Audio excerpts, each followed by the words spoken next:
Venerable Chancellor, I take great pleasure in inviting and introducing our keynote speaker for this session to deliver the ceremonial graduation speech by reading out his citation.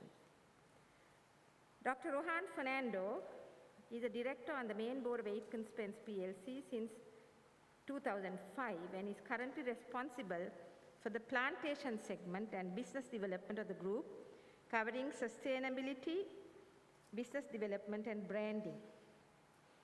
Dr. Fernando holds a PhD and an MBA from the University of Colombo, chartered marketeer and a fellow of the Chartered Institute of Marketing. He is also the managing director of Aitken Spence Plantation Management and Elpitiya Plantation since 1997.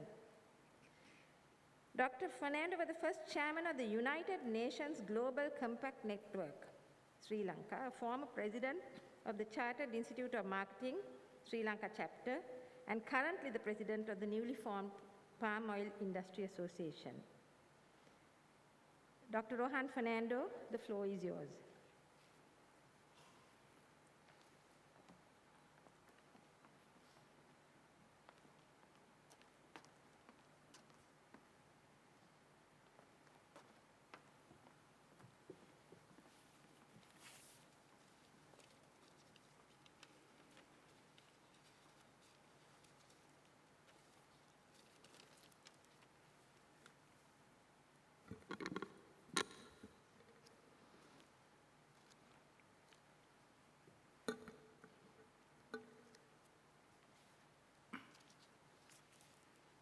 Good morning, everybody. The pessimist always complains about the stormy wind, whilst the optimist always looks to see whether there will be change for the better. However, I feel that in today's challenging and difficult environment, it's always good to be a realist. For a realist is one who always keeps adjusting the sails of your ship or your boat or whatever you're doing in the face of unending challenges, particularly as we are experiencing now. Venerable Chancellor, Madam Vice Chancellor, professors, faculty staff, heads of university institutions, graduates, your precious parents, distinguished invitees, ladies and gentlemen. It's an absolute pleasure and honor for me to have been invited by the Madam Vice Chancellor to make this speech.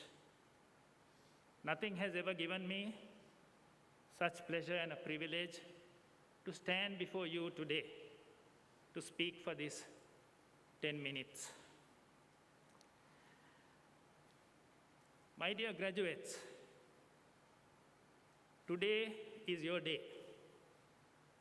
Don't let anybody take that away from you. Today is the end of your marathon, or the day you completed your degree. You ran a marathon. Some, unfortunately, were left behind. But all of you have finished the race, and all of you will receive or have received your degree. As the Madam Vice Chancellor said, you have gone through a very challenging period because of the COVID, but yet you all have completed. Today, all of you must be thinking of what is my next step after the qualifications to practice the chosen field that you have excelled in. I feel that you need to think big. Don't limit yourself, because all of you have so much of talent and so much of competence inside of you.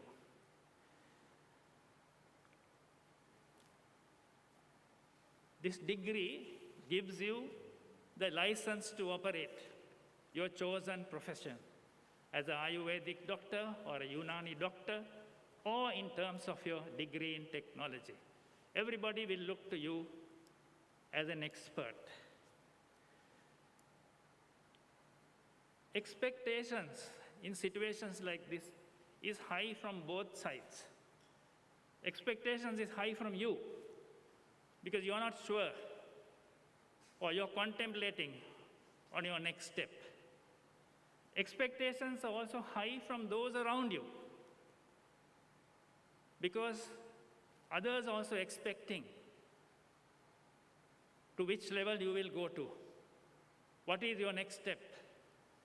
For instance, your parents, your friends, they're also looking at you, how you are journeying to get into the next chapter of your life. Remember, my dear graduates, today or the degree starts a new chapter in your life. You have finished one chapter and you are embarking on another chapter. Through the years of my almost 50 years of corporate life,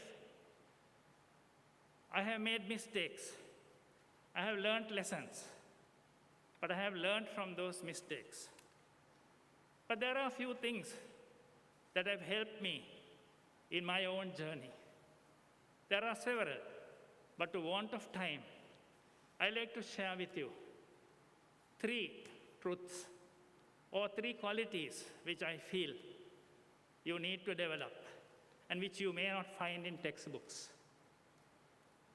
The first, my dear graduates, ladies and gentlemen, is interpersonal skills. Putting it simply, good relations. How you get on with your colleagues. How do you get on with your boss? How do you relate to your patient? Many of you are doctors. Do you see a patient only from your side, or you empathize with them? Can you see their problems from their side? What about the attendants, those of whom you are working with? So interpersonal relations or good relations is a prerequisite for your success. Those of you who have played team sports will understand what I am telling you. Because in a team, it's not only the captain. The captain can't play alone. He needs the help, the support of everybody else. And this is what I am talking of. So, my humble advice is, don't be selfish. Don't be individualistic. But ensure that you build good relations with one another. With those in your own team, those outside your team, because that is one of the key success factors today.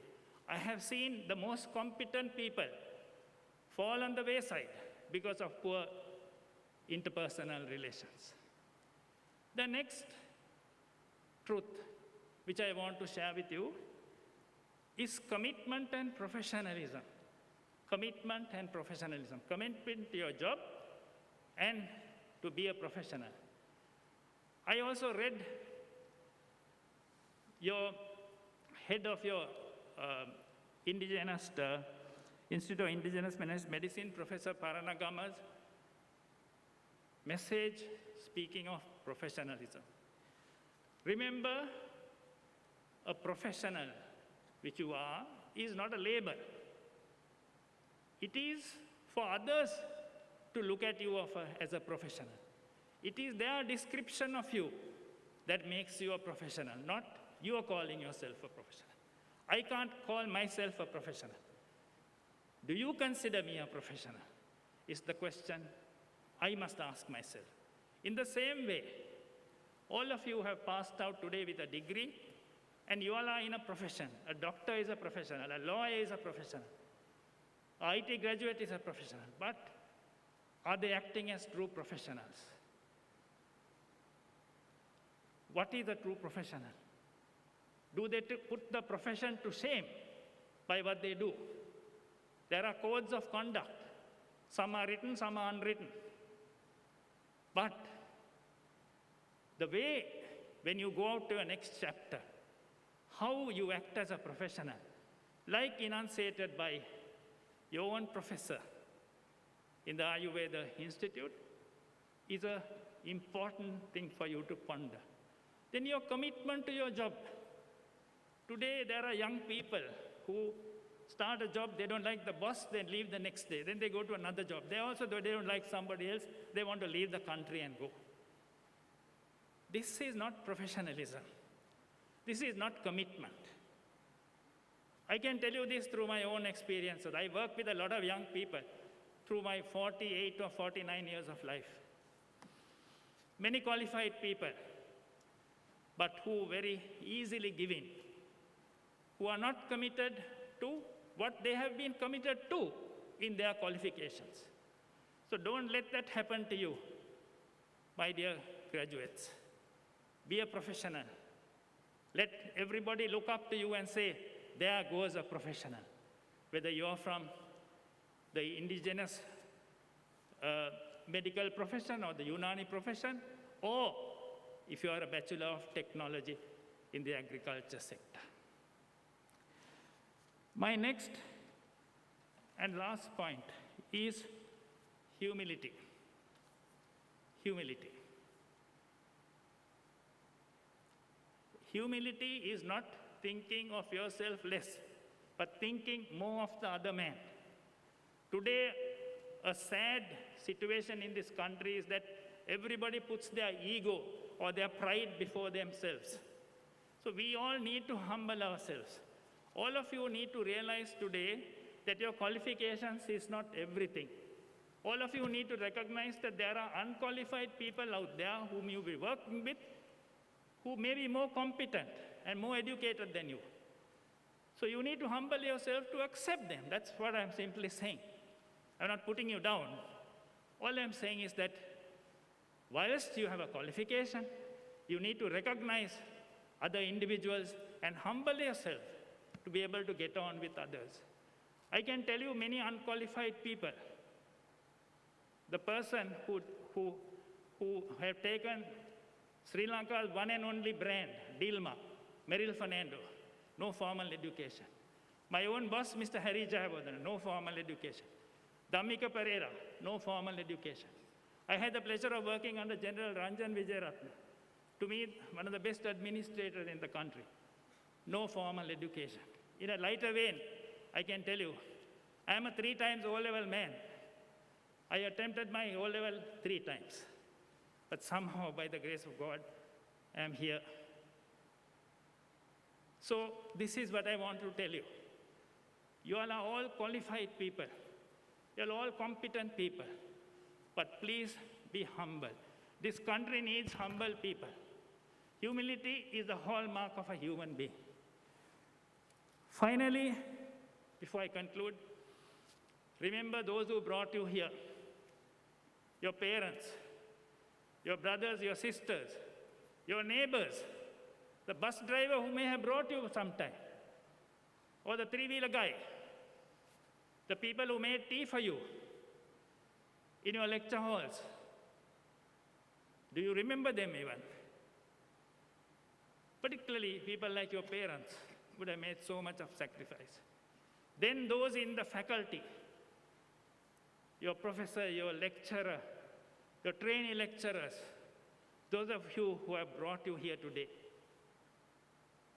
Please remember them. Gratitude today is one of the biggest blessings that you can give others, to show others that you are grateful. Let me conclude with a quote which I always hold very dear to my heart, which says, one of the lessons that I grew up with was to always stay true to yourself and achieve things others say is impossible. I'll repeat it. One of the lessons that I grew up with was to always stay true to yourself and achieve things that others say are impossible. My dear graduates, I wish you nothing but the best. I wish you, your families, God's richest blessings. I'll be the happiest, although I don't know any of you, to see you rising up to be stars for this nation. Remember, pandemic or whatever happens, the talent is with you. It's not with anybody else.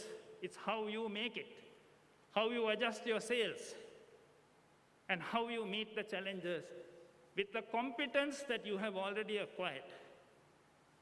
So once again, I'm telling you, don't think you will fail. You are today at the mountaintop. You see the stars. Try to reach for the stars. That's the challenge I give all of you today. Don't get swayed by these little issues. You're bigger than that. You're far bigger than that. So in conclusion, I thank you, Madam Vice Chancellor, for giving me this great honor, and all the faculty for inviting me, who made this day possible for me. Thank you.